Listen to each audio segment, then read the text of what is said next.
Hello everyone. Second lesson, periodic classification of element. This is 11th video of this lesson. In this video, we'll see the modern periodic table. This is first part of modern periodic table. Last time हमने देखा Mendeleev periodic table कई कमियों की वजह से fail हो गया.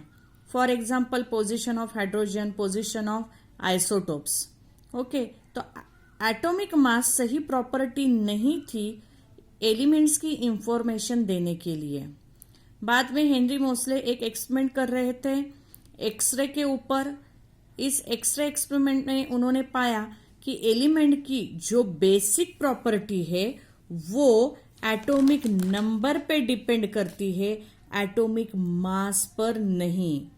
Atomic number मतलब नंबर ऑफ प्रोटॉन पे.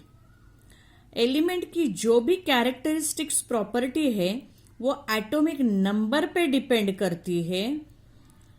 सो ये जो टेबल बनाया है वो एटॉमिक नंबर के ऊपर बनाया है. मेंडेलीव ने जो टेबल बनाया था वो एटॉमिक मास के ऊपर बनाया था. उसके बाद मॉडर्न पीरियडिक लॉ आया. देखते हैं मॉडर्न पीरियडिक लॉ क्या कहता है. All physical and chemical property of an element is a periodic function of their atomic number. यानी कि अगर एलिमेंट्स को हम their increasing order of atomic number से अरेंज करेंगे, ओके, तो क्या होगा, एलिमेंट्स जिनकी physical and chemical property same है आफ्टर रेगुलर इंटरवल के बाद वो सेम प्रॉपर्टी रिपीट करेंगे. ओके, तो ये मॉडर्न पीरियडिक लॉ कहता है. ऐसा भी हो सकता है सेम प्रॉपर्टी तो रिपीट कर ही सकते हैं, लेकिन वही सेम प्रॉपर्टी में ग्रेजुअली बढ़ाव भी हो सकता है या ग्रेजुअली घटाव भी हो सकता है. ओके, मीन्स वो प्रॉपरली ग्रेजुअली वो बढ़ सकते हैं या ग्रेजुअली वो घट भी सकती है वो प्रॉपर्टी. ओके, तो और मैं एक ज्यादा थोड़ा सा एक्सप्लेन करती हूं. When elements are arranged in order of increasing atomic number, then elements with a similar properties are repeated after fixed interval, और वी सी ग्रेजुअल इंक्रीज और decrease in the property after fix interval.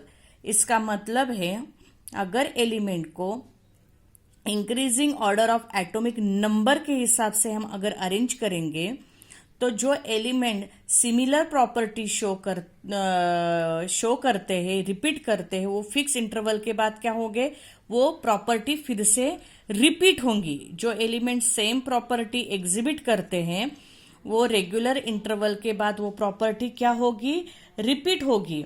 नहीं तो क्या होगा, और नहीं तो क्या होगा, सेम प्रॉपर्टी में क्या होगा, जो भी प्रॉपर्टी है उस प्रॉपर्टी में क्या होगा, बढ़ाव होगा, नहीं तो घटाव होगा. सेम प्रॉपर्टी में बढ़ाव होगा, नहीं तो घटाव होगा. जो भी होगा वो सिस्टमैटिक होगा.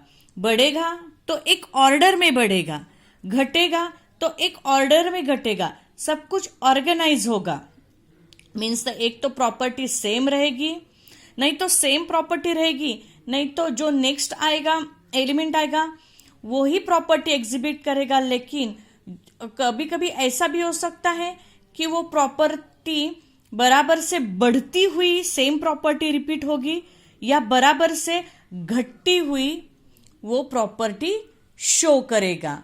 बराबर से घटेगी या बराबर से बढ़ेगी. और ये सब कुछ किसके ऊपर डिपेंड है, एटॉमिक नंबर पे ऊपर डिपेंड है. सारी जो प्रॉपर्टी है वो एटॉमिक नंबर के ऊपर डिपेंड है. इससे पहले जो भी न्यूलैंड आए, डोबेराइनर आए, न्यूलैंड आए, मेंडेलीव आए, सब ने कहा था कि एटॉमिक नंबर के ऊपर, एटॉमिक मास के ऊपर रहती है. लेकिन एक्चुअली में एलिमेंट्स की जो प्रॉपर्टी है वो एटॉमिक नंबर के ऊपर डिपेंड रहती है. हेनरी मोसले ने पीरियडिक टेबल डिजाइन किया. बाद में नील बोर आए, उन्होंने एटॉमिक मॉडल दिया, उन्होंने भी सेम टेबल को एडिट करके फिर से मॉडर्न पीरियडिक टेबल दिया। तो कुछ बुक में लिखा है कि modern periodic law Henry Mosle ने दिया, कुछ बुक में लिखा है नील बोर ने दिया, कुछ बुक में ये भी लिखा है कि Henry Mosle and Niels Bohr ने दिया। सब करेक्ट है। सो इन द नेक्स्ट वीडियो हम देखेंगे the structure of modern periodic table. Thank you.